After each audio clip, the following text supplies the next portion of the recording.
Everybody, hope you had a good week. Welcome back to Mike Tries YouTube. This is a weekly show where we talk about things we've learned, things we've been watching, things that have motivated us through the week, share a tool tip with you, also kind of give you a updated journey on things that I'm trying outside of just this episode, and honestly, just figuring all this stuff out as we go along.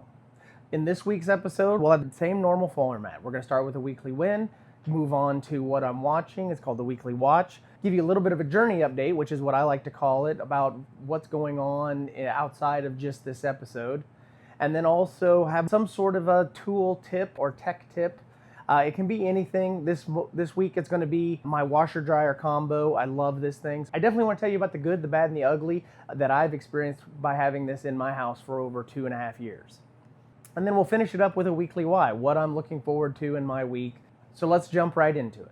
So this week for our weekly win, it's very simple. It was me publishing my first video. It was the introduction video that I threw up earlier this week, and threw up is a pretty good way to describe it. It was not great. It was awful, I'll be honest. Nobody likes watching themselves back, so I get it. But it's one of those things where, man, there was no smiling, there was no emotion. You can tell that guy just was trying to plow through it, get something filmed so he could get it out there. And I was so proud of it when it got done.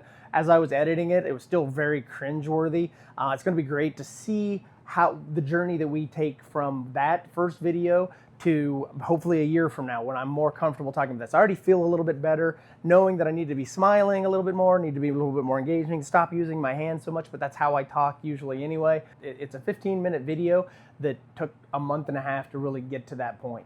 And when I was watching it, it wasn't great. Oh my gosh, cringe-worthy. It was awful. They say people don't like watching themselves, but I didn't smile. It didn't look like me. I hated that guy. I had another attempt about a week earlier, and it was even worse. It was just something where it does not come across as me. I watched that back and I go, ugh, I just do not like that guy.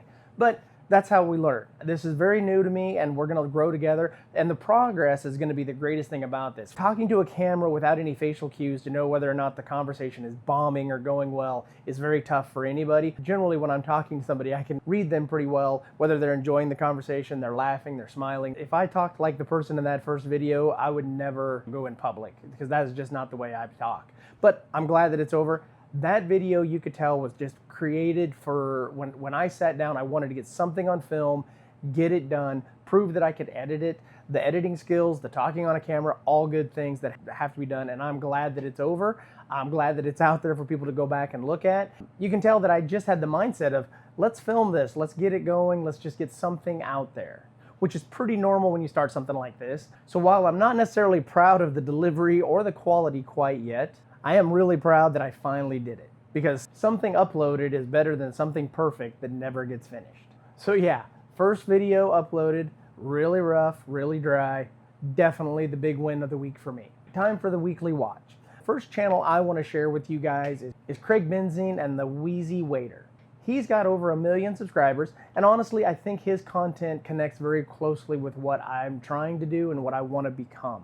What I really enjoy about his channel is that he has the patience to try things that most of us wouldn't, or to stick with. He's out there committing to tasks that we don't have the time to actually try. Great content about, can I give up my cell phone for a month? What happens if I get up at 4 a.m. for a month? There was one a couple weeks ago about, we tried to not spend money for a month. Great concepts that everyday people just aren't going to have time to do, but they are curious enough about, hey, what happens when that does happen? I watch his channel and videos based on the fact that I want to see the parameters he sets for himself and his family when they're giving up smartphones for a week, a month at a time. How long do they continue it? I've seen them try things for a month and enjoy the results enough to where they extended it 2 months, 6 months, a year. Also doing workout programs on a daily basis, something I've done for a long time, but when you're getting into it, what's the difference? Hey, can I get up at 4 a.m. every morning? Can I commit to these tasks, and how does it affect my life? And I think that's what makes Craig's channel very relatable and likable. It's not just I tried a thing. It's how did this thing fit into my life on a daily basis when that was the focus of what I was doing? What are the benefits? What are the drawbacks? What are the pros? What are the cons? He shares all of that. I think he's very funny. He tells a good story. I would love to get to his level of delivery and professionalism, because when you watch him, you'll see he's more of an everyday guy like I am that really can communicate well with a camera Obviously, he's been doing it for a decade and more, so he has a lot more experience, but it's a great channel. I definitely would check it out. I'm gonna link it below so you can go and give him some love. Maybe there's some ideas on that channel that you guys wanna see me try. Now we're gonna just do an update on the journey getting into YouTube. All right, well, the gimbal is out. It keeps falling asleep or pausing, or I've got every setting. I've read up on it. I just cannot get that thing to do what I want to do. So I thought it would be nice just to be able to, it has a great base on the back. It's funny because this is perfect for talking about my journey this far into making this channel. So you're sitting there and you're talking, and then all of a sudden the camera just flops. So you'll get to see some of that in the bloopers at the end. How awesome is that? But I've been working on, I thought, oh, this is great. This tripod has a universal thread on the bottom. The DJI gimbal that I use when I'm out recording has the same threading, so you can just use it to hold your phone on there. You can use it to really fine tune your aiming, but it's just been a pain in the ass, both videos. So it's out. I'm not using it anymore for any of this studio stuff. I will just be using a straight tripod with my phone. Pretty basic setup.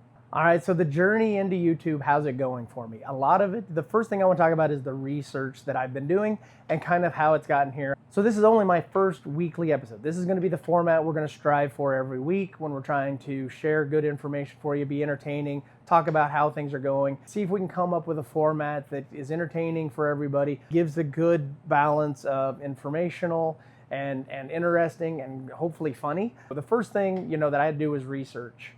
How do I use my phone? What items do I need to make this filming possible and make it also easier, more complete? Obviously, if you've seen my studio down here, it's just me in the basement. I've got a video of me setting it up. I'm gonna share that at some point so you guys can kind of see, hey, what did I do? Didn't spend a lot of money. When I'm researching, I wanted to find things that were very inexpensive, things that I can use outside of this YouTube channel, because the main thing about this is it has to be fun. I hope that this is just enjoyable on both sides of the camera. I want to learn these skills. I want to be comfortable talking. I want to be able to share things. I think I'm a pretty good communicator. I'm pretty witty. I have good stories. I like to share those with people. The problem is just my delivery to a camera is always going to be quite a bit different than when I can read a facial expression. So I can see what's hitting, what's not, what's keeping them interested. Do they understand what I'm talking about? So it's a lot easier to pick up on facial cues than it is the back of a camera. So a lot of this weekly update is just gonna be talking about some of the things I researched. What did I wanna do for the studio? Got a curtain, bookshelf, books that I've read. Looks like a desk, but it's actually not. It's just a piece of granite from a table on top of something else. What are necessities that are worth spending money on? What aren't? What are things I'm going to be able to use in more than just YouTube? What are things I can use on a daily basis? What kind of feedback can I get you? I love the tripod. And actually, this is the second tripod that I've used. The first one broke, just a poorly designed screw. So I sent it back, got a new one. A couple of different gimbal cases. These lights are old Hue strip lights from underneath cabinets, because honestly, I don't want this channel to become stressful or feel like it's something that I can't maintain because I'm not motivated to do it. So it has to be fun. I love learning these skills, and I'm completely fine investing as much time and effort into this channel as long as it's fun and I'm learning skills that I enjoy and that it doesn't become stressful and hard to maintain. If filming feels like a chore and editing becomes frustrating, or setup is kind of a pain in the butt every time you want to create something, probably not going to stick with this, because it's got to be something that organically fits into my life. And I think that applies to almost everything in life. Working out, nutrition, maintaining your house, your job. Make sure that you enjoy it. The easier and more enjoyable the process, the longer you're going to stick with it, right? So this week's journey was just a brief glimpse into what I had to do to kind of get to this spot, what I researched, what I invested. So what I would say is the most important and the initial part of the journey was to create an environment where I'm excited to create and not overwhelmed to make content every week. And the area puts me in the right mindset to be productive. All right.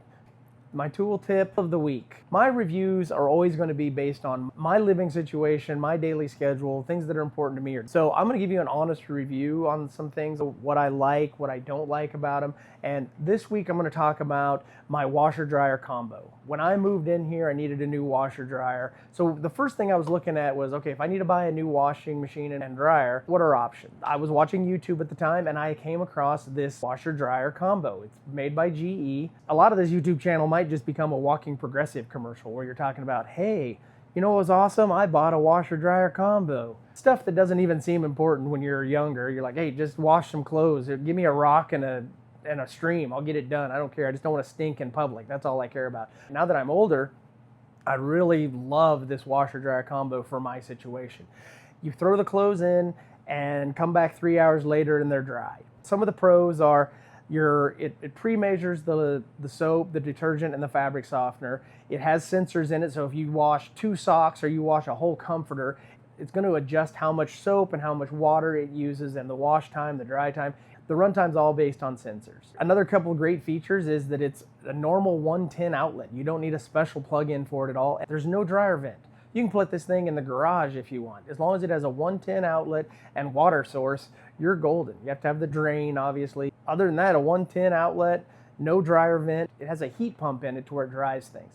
That being said, it also, when you open the door, steam can come out. It does say right in the instructions, hey, when you are doing towels or you're doing shirts or something, they're still gonna feel damp when you bring them out.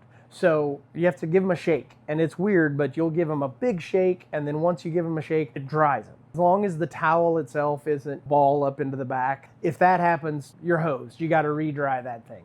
But it has its own drying setting. It has its own washing cycle too. You can run it just as a washer. You can run just a drying cycle. It's very easy to work with that way. It's such a smart machine that it tells you to clean your lint filter repetitively. Every time I start it, it's gonna give me a sign that says, have you cleaned the lint filter? Even if I have. And then it'll give me another one saying, hey, check the lint filter. So you're gonna have to hit that every time you start a new load. So this is the big 4.8 cubic version, which is kind of why it was such a big thing in 2023 when it came out. GE had created one that was big enough to do a comforter and powerful enough to do full-size loads. So with me, I can throw a load of clothes in when I go to bed and wake up in the morning and they're dry. How awesome is that? Or if I'm heading out for a meeting or if I gotta leave for the day, I can throw stuff out. When I get home, they're dry. It has an app. It'll give you all kinds of notifications on your phone. The reason you might want to use that, to throw dryer sheets in. You may want to pause in between the wash cycle and the dry cycle so you can throw dryer sheets in. I don't. I've not seen any need for that. I don't need a dryer sheet. If I have a load of towels and they're not quite dry at the end, I might throw a dryer sheet in or two for 15, 20 minutes just to help out. But the fabric softener, the detergent that I use, has all that built in, so I don't need dryer sheets anymore either. So it saves you a little money on dryer sheets if it has another advantage. Well, there's a self-clean cycle. Make sure you run that every 40 cycles. And the fact that you have got to budget 3 hours for a load of laundry. Just budget it. I know that seems like a lot, but if you're somebody like me that, you know, would wash it and then wouldn't get to putting it in the dryer immediately, you're probably actually gaining a little bit of time for when it's done. Did I leave and left wet clothes in the washer for a couple hours? Then you have to re-wash them. So this thing works great for me. The other thing is, if you've got tons of clothes, because you got to remember, you're using your washer and your dryer at the exact same time with this thing. So you can't be washing one load and drying another. If I want to do 2 loads of laundry, it is 6 hours.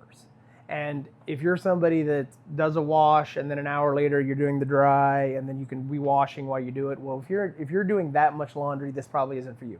You can do two loads of laundry in 3 hours. You can do 3 loads in 4 hours generally, you know, so you can kind of move through it a lot quicker. If you're there physically transporting the clothes from the washer and the dryer, they both can be running at the same time. So that is a con if you do a lot of laundry and need it done in a short period of time. Me, I only do 5-6 loads a week. So, I mean, really, I can do 1 load an evening and be done. And like I said, it's nice that once I throw the clothes in, I come back, they're all done.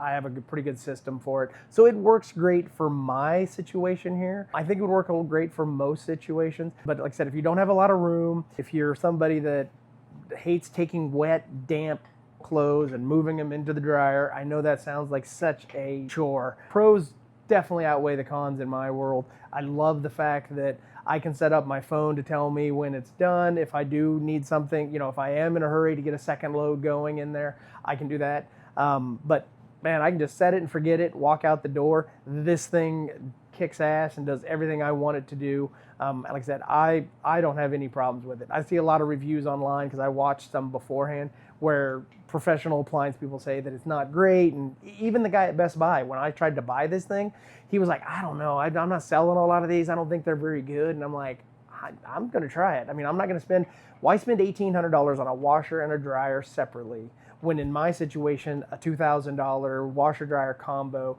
is just going to eliminate a lot of the, waiting. If you have one of these and you love it, let me know. If you hate it, what do you hate about it? Did you know that this thing even existed? Did you know that there was a washer dryer combo where you could just set it and forget it? So yeah, do you have one of these? Leave some comments below on what your experiences are. Ask me any questions about what I've ran into in certain situations, or how I think it would work with your situation. Do you have a lot of kids playing sports? Do you have limited room in your house that you'd love to be able to put this in one spot? Let me know in the comments below if this tool tip helped you out in any way.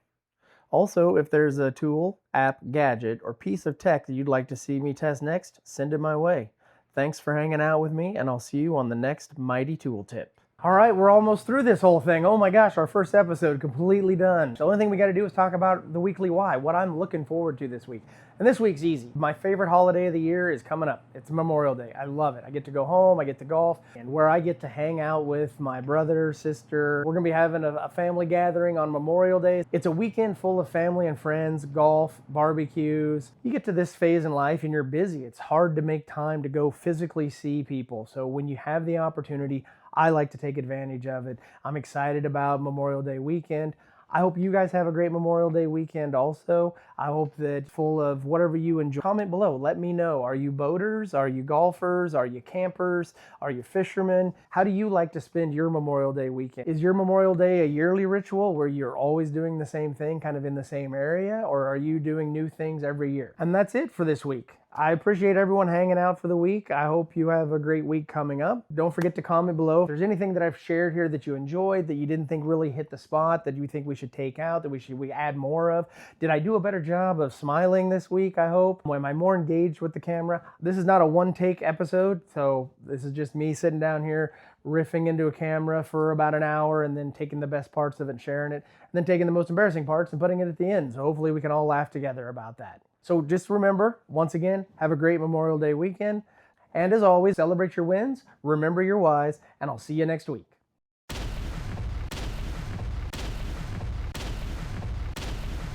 Hey everybody, welcome back to Mike Tries YouTube, where this weekly, not great at all. Reading the script, not good. I shouldn't be doing this, but I want to record this just the first time. Just one time, and then we can use it every week if we need to. I guess we won't be able to because of the damn shirt. So, stupid idea. And this is the weekly show where I look at things I've learned, look at things that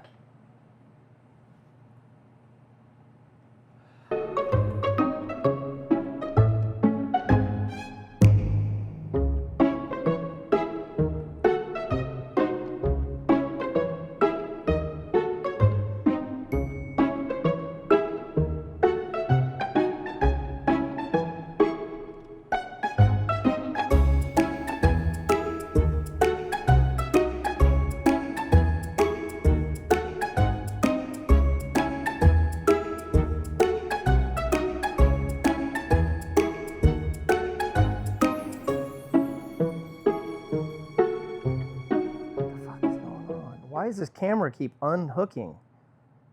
This is not the Gizo. This worked so much better last week. Please go back and reference it. I mean, if this is your first video, which most likely it will be, yeah, I don't care about any of that. You don't need to know that.